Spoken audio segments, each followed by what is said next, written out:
Hello, everyone, and welcome to Autism Stories. I'm your host, Doug Bletcher, the founder of Autism Personal Coach. Autistic people are the true experts of the autistic experience, and Autism Stories is where we interview autistic people and others in the autism community to learn from their stories, experiences, and get their advice. If you would like to be notified about each week's episode of Autism Stories, we suggest you subscribe on your favorite podcast listening platform.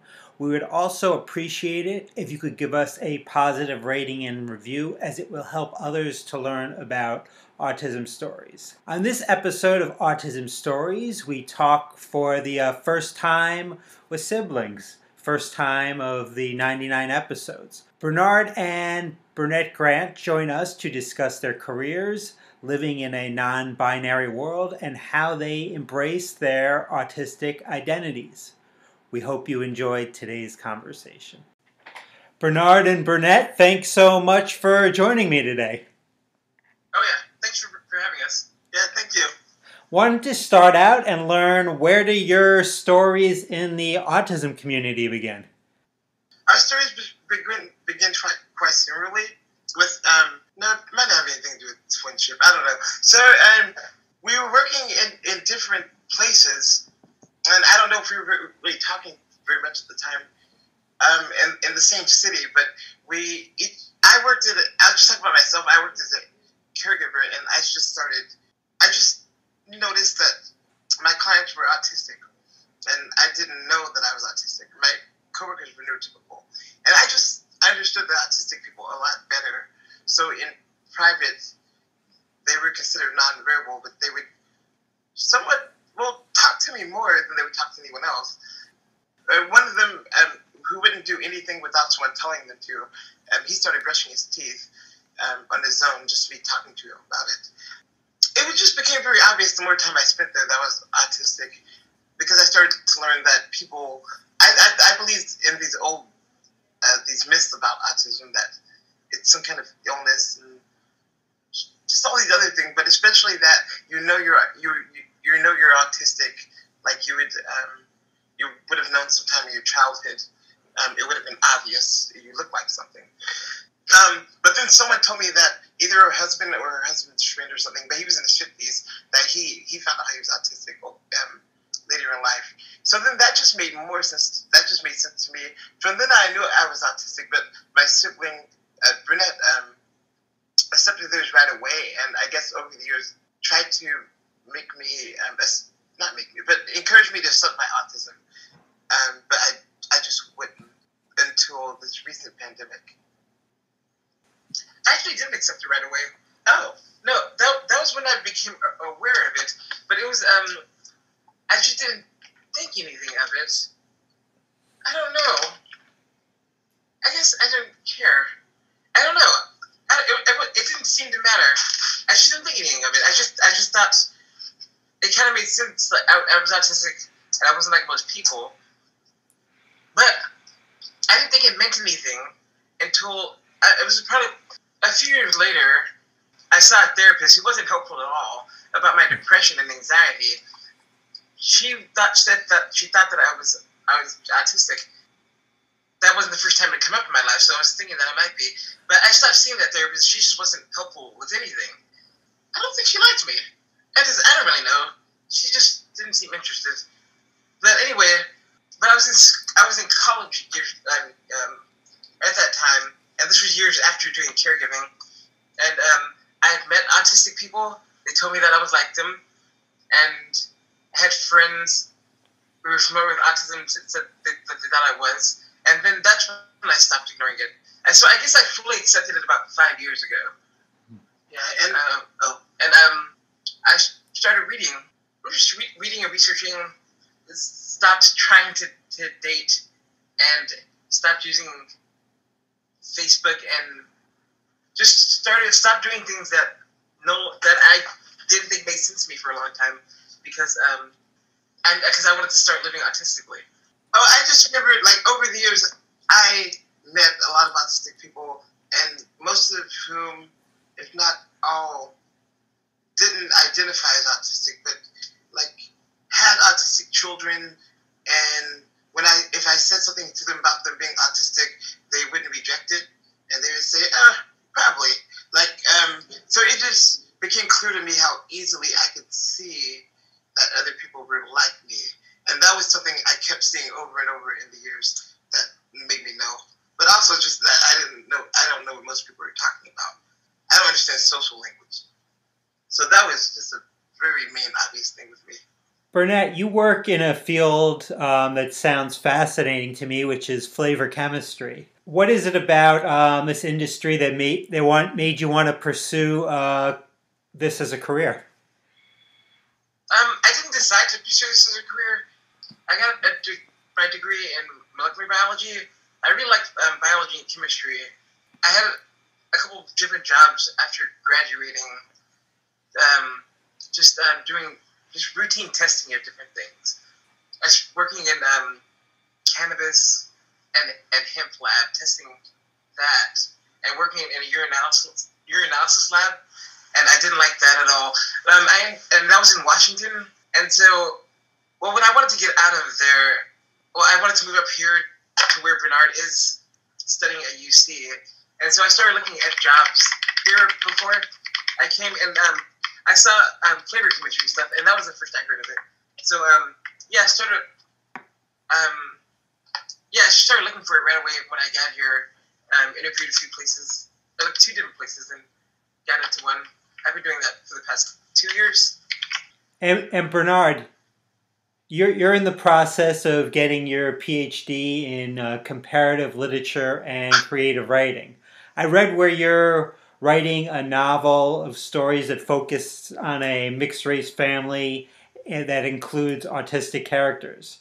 What are some of the essential elements for you that you're trying to get across when writing this family and these characters? So I didn't think of what I wanted to get across until very recently. So I think it's more writing for me this book for me was more of a process of just understanding these people and these and the city and society they live in, with them all being different backgrounds, different demographics, races, genders, as well as neurotypes. The neurotypes were there were two autistic people in that I wrote very early on, but then recently, having accepted my autism over the summer, I was revising the manuscript and understanding that two other characters are also autistic. I didn't realize that they were until I rewrote it, and it's a very strange thing.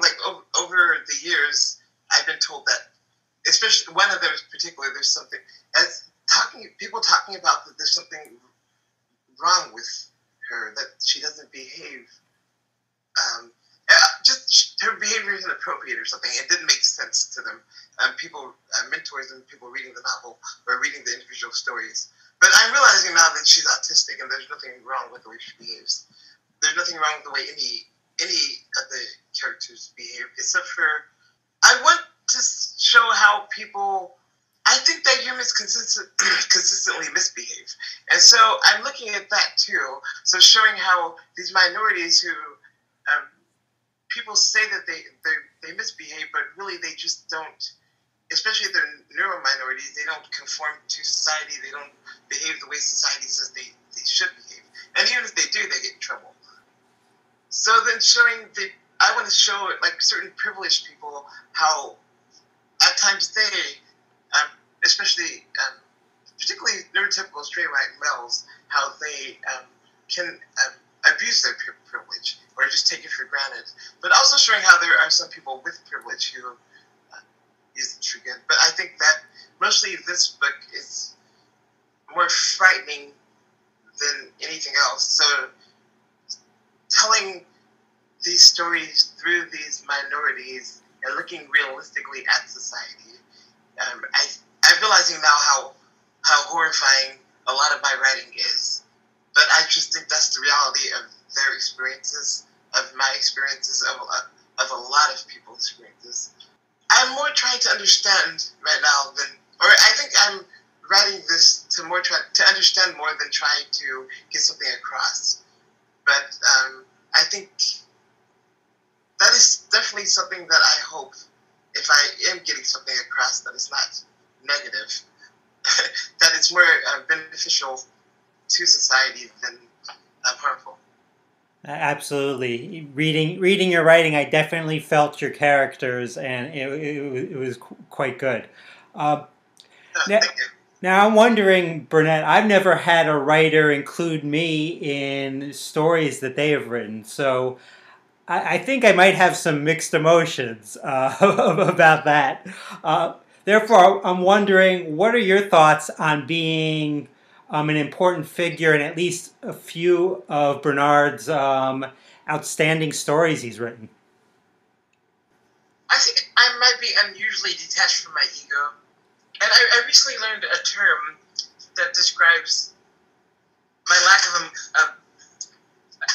emotional range, I guess, alexithymia, where I just have a hard time identifying my emotions and other people's emotions. And I think most of the time I just feel neutral about things, but just about everything. So yeah, it doesn't matter. I mean, no, it's great actually. I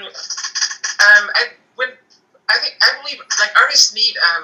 It's important for Bernard to be able to pull from their personal experience, and I'm a lot of Bernard's personal experience. I've been there for a lot of it, and I wouldn't want to place any restrictions on that. But yeah, I don't think you care. I don't have any feelings about it. Yeah, I really like Bernard's writing. Yeah, it's I like how it shows truth and honesty that people seem afraid of for whatever reason. Absolutely. Definitely comes across. Now, you two are siblings, but you're also identical twins, so there's definitely look similar. I'm sure you've heard that many times. But, I'm wondering, we live in a society based so much on, visually what we see.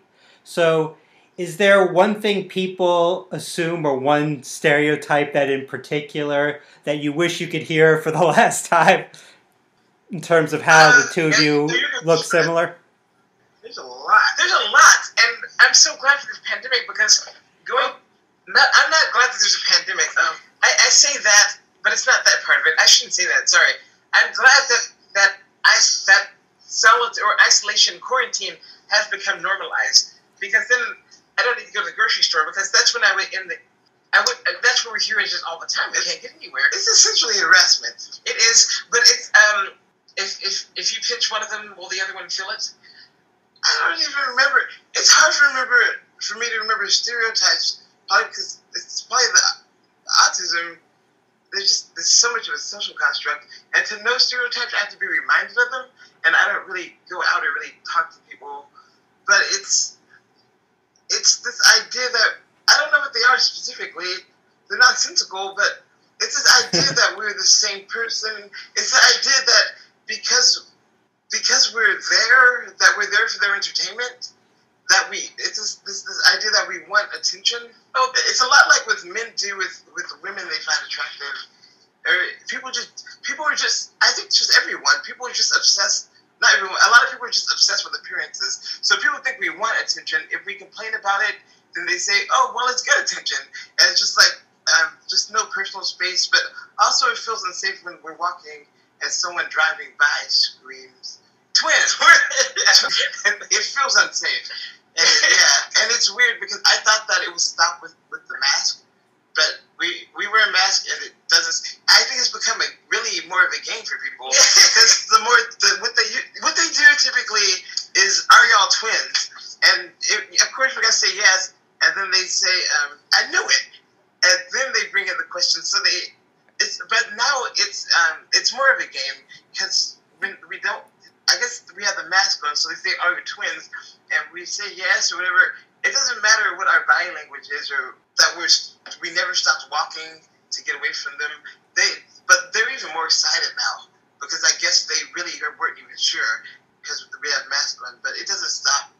I wish that people would stop talking to us. Oh, yes. Okay. So to answer your question specifically, the one thing that I want people to stop, because this takes the most time, is making the assumption that because we're twins, that we want to hear their stories about twins that they know or twins in their families. Yes. Because that takes the most time. If they say, are you twins, then we can say yes and keep walking. But if they pull out their phone and say, I've got twin nephews, you want to see pictures? Why would I want to see pictures of twins? If I want to see pictures of twins, I would go look it up. But that's weird. I don't want to see pictures of twins just because I'm a twin. Yeah. And they also think that we want to talk about twinhood all the time. And I don't even think about it. I don't see why I would think about being a twin. It's not helpful. It's just a thing. Like, we were just born at the same time, and we look similar. And that's just like, I don't. But yeah, this idea that we want to talk about it, that it's always in our minds, that we're here for your entertainment, and we have unlimited amounts of time to spend at the grocery store just talking to you. It's bizarre, and it's also dangerous because I'm autistic, and that I don't have social anxiety anymore, but it does make me feel unsafe. And it also doesn't allow me to focus. It drains me really fast. So then I forget why I'm at the grocery store. I just want to leave really fast. I'm sure it's led to previous autistic burnout. So it's not healthy for us at all. Yeah. Now, one of my favorite things that I do each month is facilitate a group for autistic transgender people. So in doing research to interview both of you, I read that you both go by they, them pronouns. So I'm just kind of wanting to hear your perspective in how you look at our society's construct as gender being a binary thing. I mean, that's imaginary. It's a social construct, gender.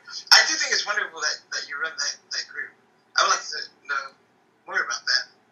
Though I'm not transgender, I can't be because I don't believe in gender. I don't experience gender. And so I do think that society's belief in gender is very harmful because, one, I think people just believe sex and gender are the same thing, and then there's two sexes and two genders, and none of that's true. But I mean, belief in gender, at least rape would still exist without gender, but rape is a racial, gendered violence, and that's something that I just think that this belief in gender or the gender binary, especially just the gender binary, that bolsters this the amount of the frequency with which rape happens. I see rape as a cultural trauma.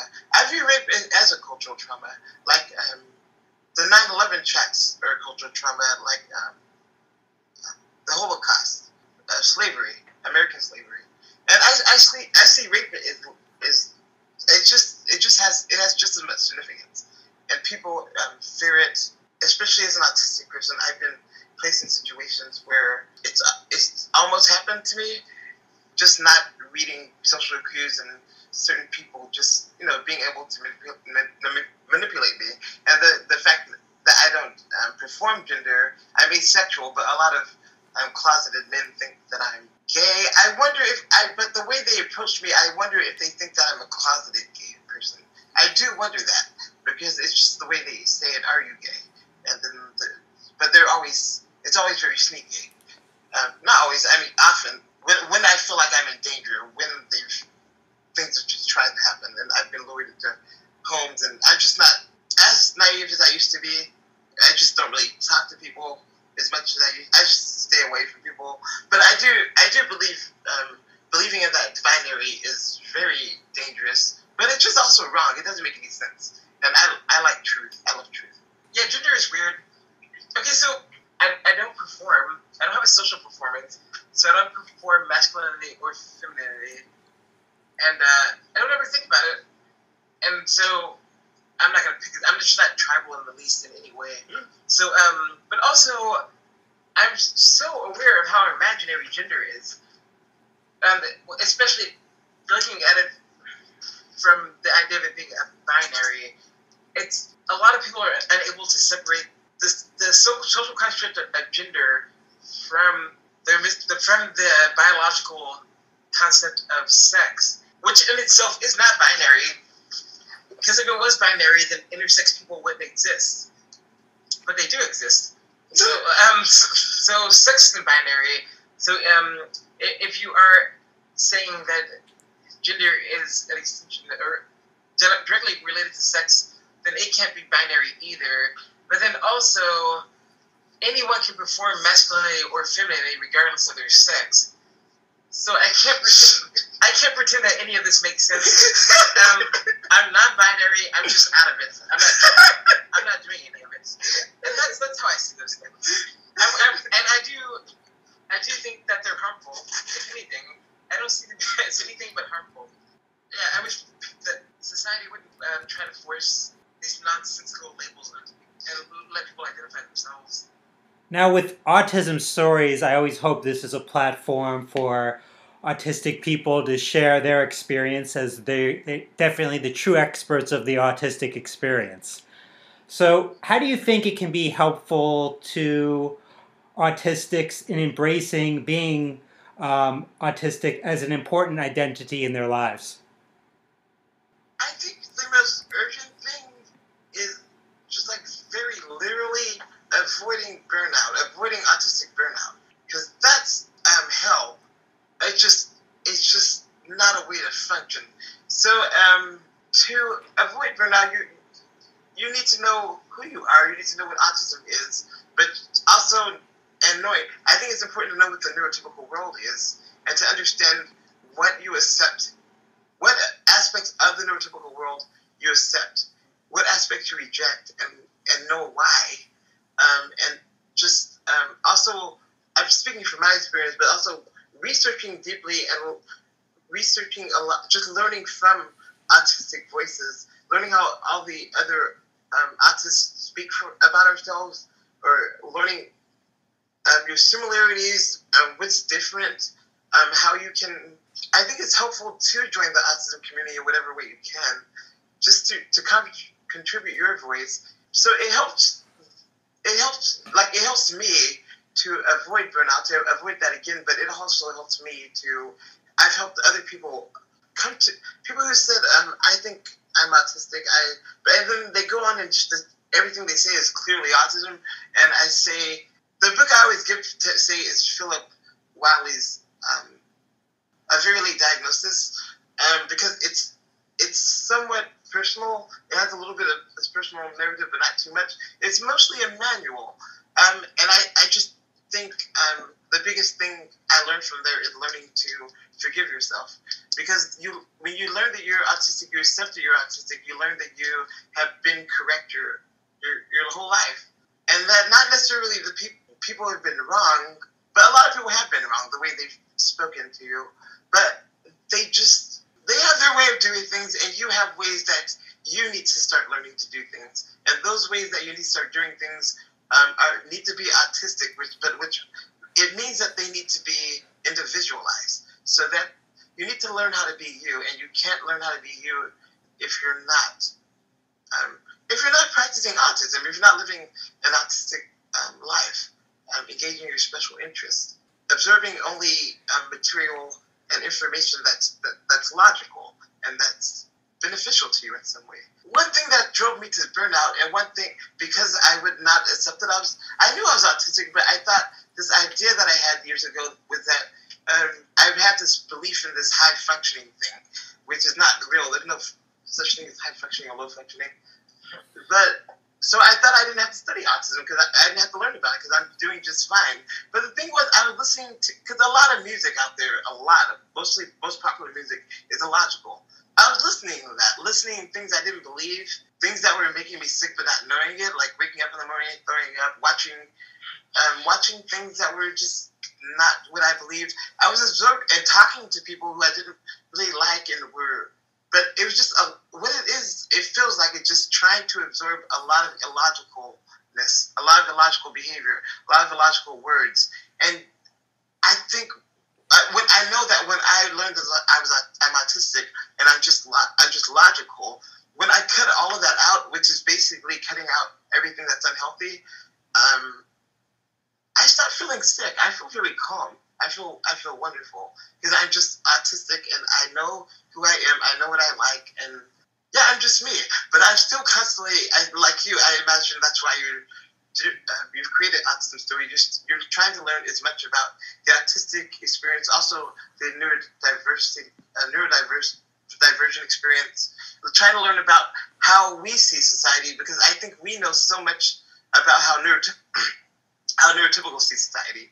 We know so much about it, but how much of that is helpful to us? So I think it's helpful to learn about how other autistic people view society, pairing that with how neurotypicals view society, and then thinking about who you are, who you want to be. What are your special interests, and how can you use those other views to shape your own? Take what you need and leave the rest. So yeah, every autistic person should know who they are, but everyone, neurotypical, neurodivergent, whatever, everyone needs to know who they are. But autists need to avoid burnout. I think that's the most important thing. Yeah. So autistic people, it's best to learn how your brain works, and then and also learn what aspects of neurotypical society where you feel comfortable, and like just carve out your little sections, your home where you can practice solitude, and your work or wherever. Yeah, but yeah, that's largely it. Burnout, avoiding doing all the things that society expects that you can do and should do, even though you don't need to, and isn't good for you. Learning about autism from autistic people. Yes, and so literature and podcasts and social media, wherever, just learning from autistic people. Yeah, and I should say that the neurotypical lens on autism, the neurotypical world, sees autism as a mystery. Similarly, I see neurotypicals as mysterious, but I don't try to change them. I say that because I don't think that neurotypicals understand autism. I'm sure there are, neurotypicals who do understand autism, but a lot of the people who are speaking for us, I don't think that autistic people, I don't think anyone really benefits from listening to them unless they're with an autistic person. Unless that autistic person is speaking with them, unless that autistic person needs to be speaking more than they are, the neurotypical person probably doesn't need to speak at all. Bernard said, listening to autistic voices, everyone should listen to autistic voices, not just autistic people. Absolutely. And if people want to learn more about the two of you after listening to this interview today, how can they get in contact with you? I'm on LinkedIn. Started using that somewhat recently, and then I have a website, which is my name, bernardgrant.com. So I'm not sure if that will teach you about me so much. It'll teach you about my special interests, and somewhat about how I engage in them. But and I'm on LinkedIn. So Burnett Grant, I'm there, and there's probably no one else named Burnett Grant. I doubt it. So that'd be easy to find. And then it's the same though.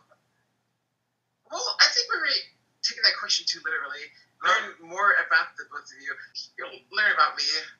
You'll probably just learn about my interests, because I don't talk about myself. But anyway, yeah, just LinkedIn. Well, thanks so much to the both of you. Really enjoyed the conversation. Look forward to talking to you again sometime. Yes. Okay, thank you. Thanks to everyone for listening, and thanks so much to Bernard and Burnett for the conversation. To learn more about them, check out the links in the podcast description for this episode.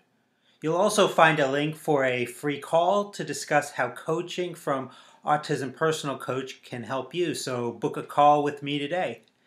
If you would like to be notified about each week's episode of Autism Stories, we suggest you subscribe on your favorite podcast listening platform. We would also appreciate it if you could give us a positive rating and review, as it will help others to learn about Autism Stories. It's hard to believe, but next week will be the 100th episode of Autism Stories. Next week's episode, we will celebrate that milestone with talking with C.V. Bodine. Talk to you then.